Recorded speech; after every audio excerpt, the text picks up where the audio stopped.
What is up, friends? Today we're going to be speaking about a challenge that I know for sure you have if you've ever tried to achieve a fitness or nutrition goal. The challenge is generally this. I have people that come to me and say, JT, I want to get in the absolute best shape of my life. I want to look like never before. I want to be stronger than ever before.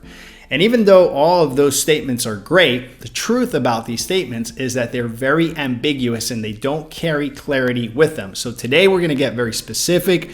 We're going to get very clear. And of course, I'm going to go right to where most life coaches go when they're trying to help you achieve a goal. And it's utilizing what they call SMART goals. Okay, SMART goals are simply, we're going to use the word SMART as an abbreviation for each and every one of the components needed in order for you to succeed, right? And so the first thing is specific. The S in SMART is specific. We need to define who, what, and why, and how we're gonna get there, okay? So in your particular case, we need to figure out where you are now. What are you weighing, right? We need to know how old you are, your height, and based on those dynamics, we want to come up with a 30-day goal. We want to come up with a 60-day goal. We want to come up with a 90-day goal, right? And we're getting very specific there with metrics so that we know what tweaks need to be made, right? We get very specific. We create all of your stats. We create a lot of different aspects that allow us to understand based on your age, your height, your gender, all these things where you need to be specifically, right? So we establish that from the very get-go. You need specificity. M, which is for measurable, is we need metrics to allow us to keep track of where we are. So inside of our program, we have a diagnostic tool that allows us week after week to make sure that you're heading in the right direction. And if you're not, we pivot, we change strategies. But this is an incredible tool that allows us to be almost clinical about the changes and the pivots that need to happen in order for you to achieve your goal. So we need metrics. We need to be able to measure those things, right? And if you're not measuring, right, if you're sort of going and giving it your best effort and kind of white knuckling your way and disciplining your way into doing it, even though those things are really, really good, until you can actually measure and have metrics behind what you do, you're not going to be fully effective. The A is for attainable. This is a sobriety check, right? Some of us have crazy ideas. Some of us will look at Vin Diesel and we'll say, well, I want to look like Vin Diesel. But maybe you're 5'7", 5'8", and you're really never going to look like Vin Diesel or The Rock or any of these guys, right? You need to find a goal that is attainable. You need to do a sobriety check. You need to ask yourself that particular question.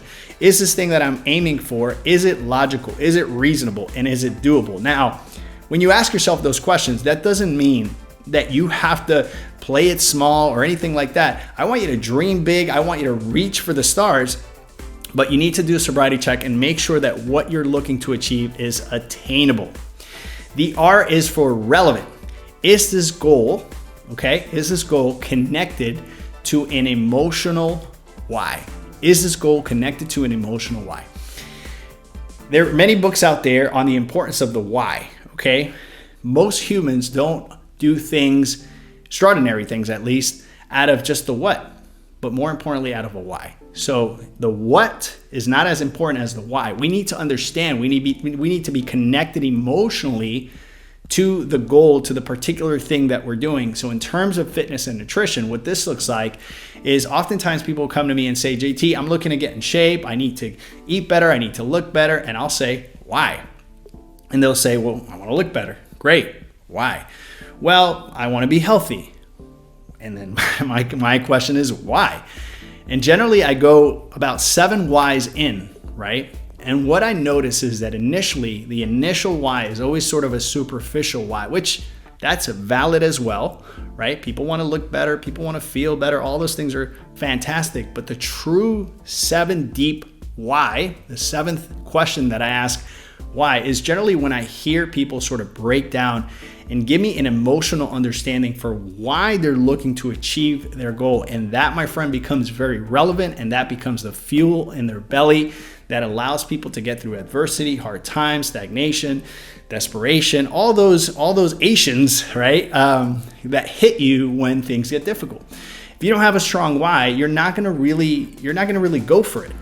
So it's very different when a goal is relevant to you in terms of health, in terms of your livelihood, in terms of your family, when those things are connected to your why, this becomes very relevant to you. So we need to figure out how this goal is relevant.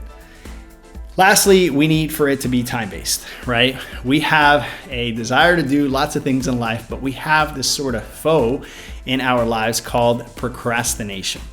And procrastination is this thing where we think that we have all the time in the world and that it doesn't matter how long we take, and we have a tendency to pamper ourselves and say, I'll do it tomorrow or do it the next day, or I still have time, let me just figure it out, I'm okay today. Sometimes I hear this in terms of like with my clients with weight loss and stuff. They'll say, well, I didn't lose weight this week, but I lost inches around my waist. And it's like, I see that sort of pampering and them trying to just be okay with the fact that they know in some areas they didn't give it all they could, right? They could have given it 100%. Maybe they only went 80% that week. And so time-based goals are very, very important. We need to figure out a specific date on when we're going to end the goal, right? When we're going to achieve the goal. We need to actually be able to put that on paper and say, in this particular date at this particular time, I'm going to be 25, 30 pounds down. And if I don't reach this goal, right, you want to think of sort of a the pain and desire buttons that I talk about all the time. We either do things out of the need to gain pleasure or to avoid pain. So pain sometimes is spending a little bit of money. So you say, hey, 3 months from now, I'm going to be at this weight. And if I don't hit that particular goal, I'm going to contribute to my favorite charity, or I'm going to call a friend and I'm going to take them to my favorite restaurant. It's a 5-star Sagat rated restaurant, something where you have skin in the game, so that when 90 days come up, you know for sure that you're going to hit it. And if you don't hit it, there's going to be sort of a pain component to it. Okay. So very important that your goals have clarity, that you're very clear about the things you want. Clarity is power, because we can make distinctions along the way that allow us to think differently, right, about that particular goal. If you don't have clarity, you're always going to be spread out thin. Your goals are going to be too ambiguous. You're going to be too broad, and you're going to take forever to achieve those goals if you achieve them at all. But if you're specific, if they're measurable, if they're obtainable, if they're relevant, and they're time-based, my friend, you're going to hit your goals. You're going to land on a dime, and this is going to be easier than anything you've done before, my friend. So once again, if you're looking to achieve your health goals, you need clarity. Use the SMART goals. Use this system in here. Take a piece of paper and write everything out. Are my goals specific? Are my goals measurable? Are my goals relevant? Are my goals time-based, right? And if you can check mark every single one of those SMART goals, you can check them off, then you know you're on the right path, and you know for sure you're going to obtain your goal. And even better than that, finding a coach to keep you hyper accountable to those SMART goals is the ideal thing. I have 9 different coaches in different aspects of my life, and people from the outside may think that is, wow, he wastes so much money on coaching and mentorships and things of this nature. But I know for sure that when I hire a coach, there's so many great components. There's so much clarity that comes because we have a lot of blind spots.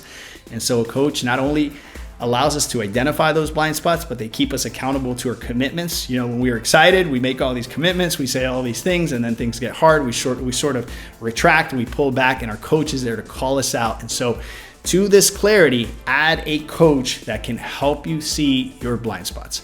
My friends, if you've enjoyed this video, you are certainly going to enjoy the next video here.